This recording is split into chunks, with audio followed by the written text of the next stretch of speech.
رحمت للعالمین به د هر پیر په ورځ باندې روژه نیوه. چا دې پوښتنه وکړه علت یې څه بیان کړه؟ فیه ولدتو، د پیر په ورځ زه پیدا شوی یم. نو دغه ورځ په عبادت خیسته ول، دا میاشت په عبادت خیسته کول.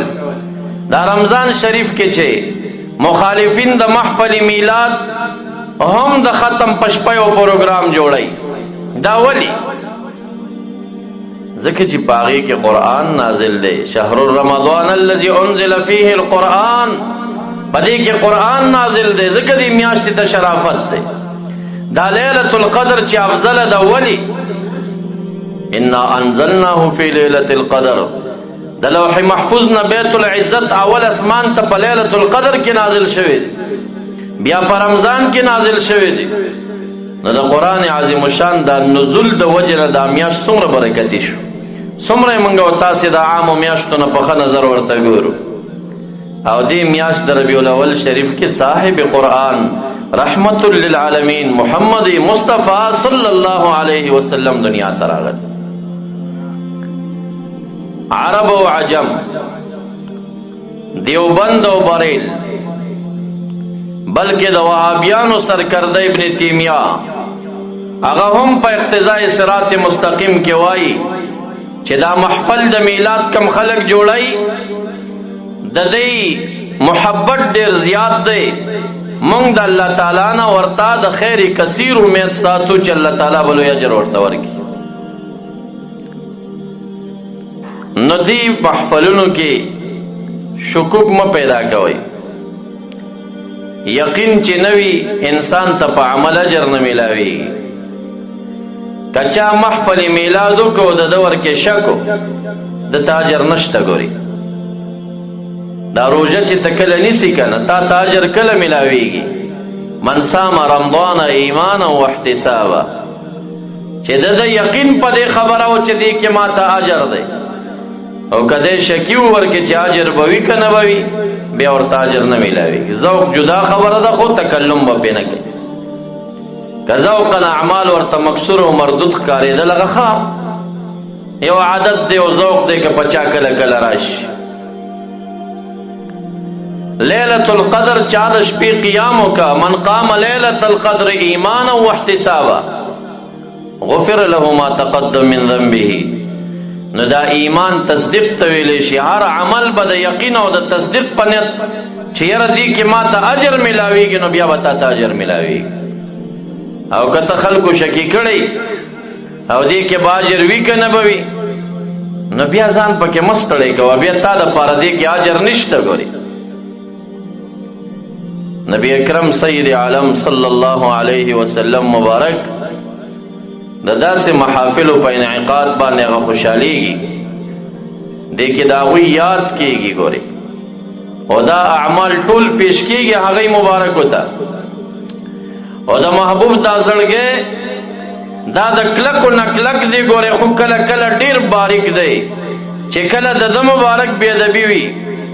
او یا هغه محفل بې ادبي وي چې کم دوی ته منصوب وي، یا د هغه یاد بې ادبي وي چې دوی ته منصوبه وي، بیا دومره خفه کېږي چې په معمولي خبره بیا خفه وي، بیا راضي کېږي درنه نه. ګوري علامه سمهودي رحمه الله دا واقعه راخستې ده چې مدینه منوره کې یو حاجي ناستو فقط د مستو ته ترشه ویلي و، او دغې ترشو ویلو باندې د شپې ورته رحمت للعالمین مبارک صلی الله علیه وسلم راغی او په سخته لهجه ورته وایي چې تا زما د وطن بې ادبي کړې ده، زما د وطن نه رکېږه، رک شه، دلته نور مه اوسېږه. او سهار کې لار ته نه رکوه چې اوس په کومه لاړ شم، دې سره به زه څه کومه؟ که ځم نو کم درته لاړ شم چې هلته بیا معاف شمه. چې محبوب د چا نه خفه شي، الله تعالی ته خفه وي. بیا اوس چې الله تعالی او محبوب چا نه خفه شي، نو بیا به کم در وي هغلته چې تا ته معافي وشي. نو معززو داسې باریک زړی دی چې یو د وطن د مستو ترشو ویلو باندې ته خفه شي. او یو روایت میں داسې هم اوریدلی دی چې دی بیا چا مامور کې چې لاړ شه حمزه صاحب ته او هغې روضې سره وجاړه 3 شپې 3 ورځې دې کسل ته جړل او په 3مه شپه ورته حضرت حمزه رضی الله تعالی عنہ خوب کې راغی او ورته وایي ستا خو ډېره لویه بېادبي کړې ده د محبوب د وطن مستو ته دې تور شویلي دي 3 شپې مې ستا سپارش کړی دی مبارک ته مې سوال کړی دی چې معافې کا او هر ځل مبارک دومره غصه په جلالو نه معاف کولی او په 3مه شپه مې سوال کړی معافې کړې ورشه وته خو بیا د مدینې منورې مستو ته تور شو نه وایي ګورې هغې مبارک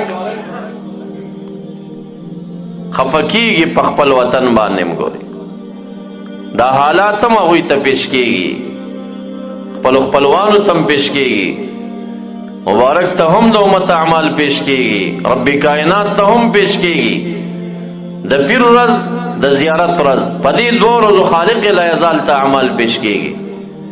په 2 ورځو کې نورو کې مړو خپلو مردگانو ته اعمال پیش کېږي مبارک فرمای خپل مردگان په بدو عملونو ما زاروي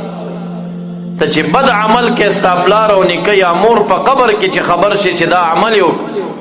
هغه ډېر زیات خفه یي ځکه هغې حقیقت دنیا ته ورغلی او 2 ورځو کې رحمت للعالمین صلی الله علیه وسلم ته دا حالات پیش کېږي زمونږ د والد ګرامی یو مقتدی و مدینه منوره کې 8 شپې کړې وې حج ته تللی و او دا 8 واړه شپې هغلته یو زوی مزدوري کوله هغه سره یې کړې وي ګورې مدینې منورې ته لاړه مسجد شریف ته مانځه ته پنجګانه راتله خو دا شپه به یې بل ځای کوله د یو بچي سره به یې کوله په آخري ورځ باندې بیا